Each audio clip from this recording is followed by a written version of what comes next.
Ever feel like you've dodged a bullet so big it could sink a ship? 'Cause I backed out of my own wedding after discovering what my fiancée and her friends did at her bachelorette party. So for context, I'm a 30-year-old guy, and until recently, I was engaged to Sarah, who's 28. We'd been together for 5 years, lived together for 3, and I honestly thought she was the one. We had our ups and downs like any couple, but I felt our foundation was solid. I proposed last year, she said yes, and we were set to get married in just a few weeks. I was genuinely excited. I loved her. I loved her family, and I was ready to spend my life with her. The trouble started, as it so often does, with the bachelorette party. Sarah and her bridesmaids, including her maid of honor, Amy, went to a different city for a long weekend. I wasn't worried at all. I trusted her completely. I spent my weekend doing some last-minute wedding planning, hanging out with my best man, and just enjoying my last few weeks of being a fiancé. They got back on a Sunday night, and Sarah seemed off. She was quieter than usual, a bit distant. When I asked how the trip was, she just gave a one-word answer. Fun. She avoided eye contact and seemed exhausted. I figured it was just a post-party hangover and didn't push it. I gave her a hug, told her I missed her, and let her get some rest. But the weirdness continued for the next few days. She was jumpy, always on her phone, and would quickly hide the screen if I walked into the room.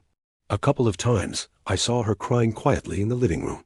When I tried to comfort her and ask what was wrong, she'd just brush it off, saying it was wedding stress, or that she was just feeling emotional.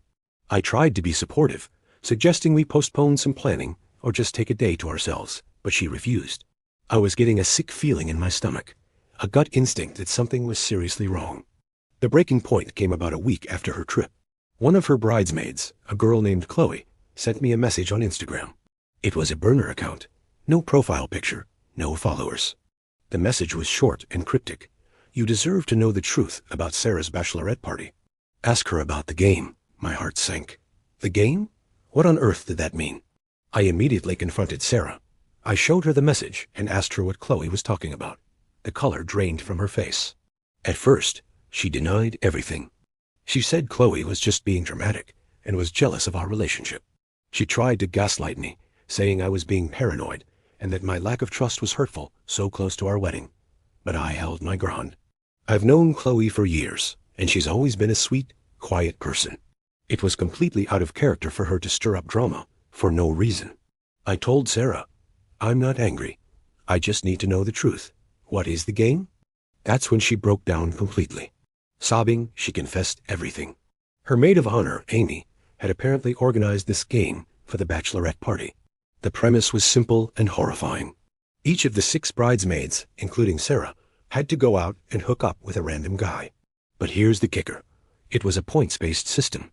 They got points for different things, like the guy's looks, his job, how quickly they could get him into bed, and for doing it without protection. The person with the most points at the end of the weekend won a prize, which was a designer handbag paid for by the other girls. I felt like I was going to be sick. I just stared at her, speechless.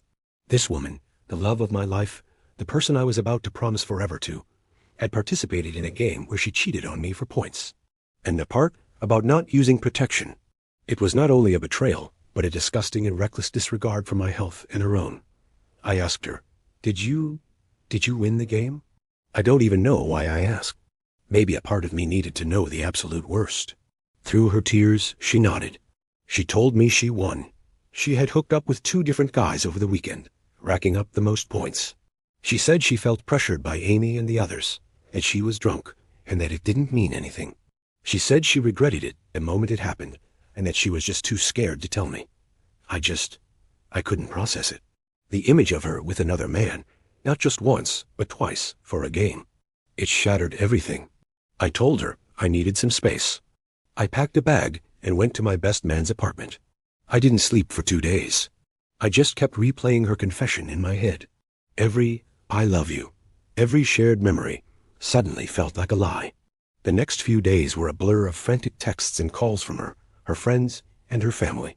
Sarah was begging for forgiveness, saying it was the biggest mistake of her life and that we could get past it. Her maid of honor, Amy, had the audacity to call me and tell me I was overreacting. She said, what happens at a bachelorette party stays at a bachelorette party, and that I was being controlling for trying to ruin Sarah's last weekend of freedom. her parents called, pleading with me to reconsider, telling me that all couples face challenges and that this was just a bump in the road. But it wasn't a bump. It was a chasm. It wasn't just the cheating. It was the context. The planning, the competition, the complete and utter lack of respect for me, our relationship, and our future. This wasn't a one-time drunken mistake. This was a calculated game. How could I ever trust her again? How could I stand at the altar and say, I do, knowing that just weeks before, she was competing to see who could be the most unfaithful? After a week of soul-searching and talking with my family and my best man, I made my decision. I called Sarah and told her to meet me at our apartment. When I got there, her eyes were red and swollen. She started pleading the moment I walked in the door. I held up a hand to stop her. I told her, calmly, that the wedding was off. I told her that I could never marry someone who could betray me in such a calculated and cruel way. I explained that it wasn't just about the physical act. It was about the fundamental breach of trust and respect. She cried and begged, saying she would do anything to fix it, that she'd go to therapy, that she'd cut Amy out of her life. But for me, the damage was done. It was irreparable. I told her I'd be moving my things out, and that my lawyer would be in touch regarding the financial fallout from canceling the wedding. It was the hardest conversation of my life. A part of me still loved the woman I thought she was, but she had shown me who she really was. Now, I'm dealing with the aftermath. My family and friends have been incredibly supportive, but Sarah's side is painting me as the villain. Her mom called me a coward who was throwing away 5 years over one silly, drunken night. Amy and the other bridesmaids, minus Chloe, have been posting vague, passive-aggressive things on social media about people who can't forgive. They're making it seem like I'm the one who's unreasonable. I've lost thousands of dollars in non-refundable deposits. I've had to call all of our guests and explain that the wedding is canceled.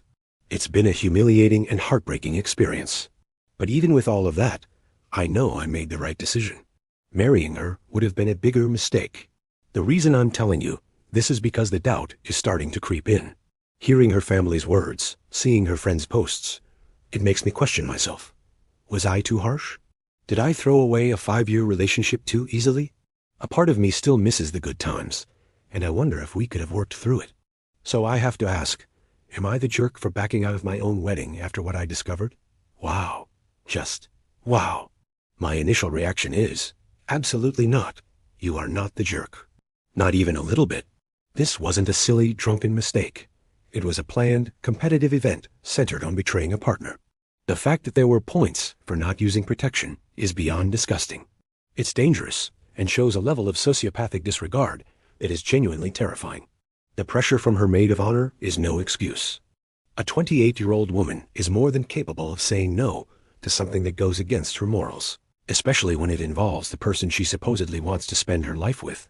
Her friends and family who are defending this behavior are just as bad, if not worse.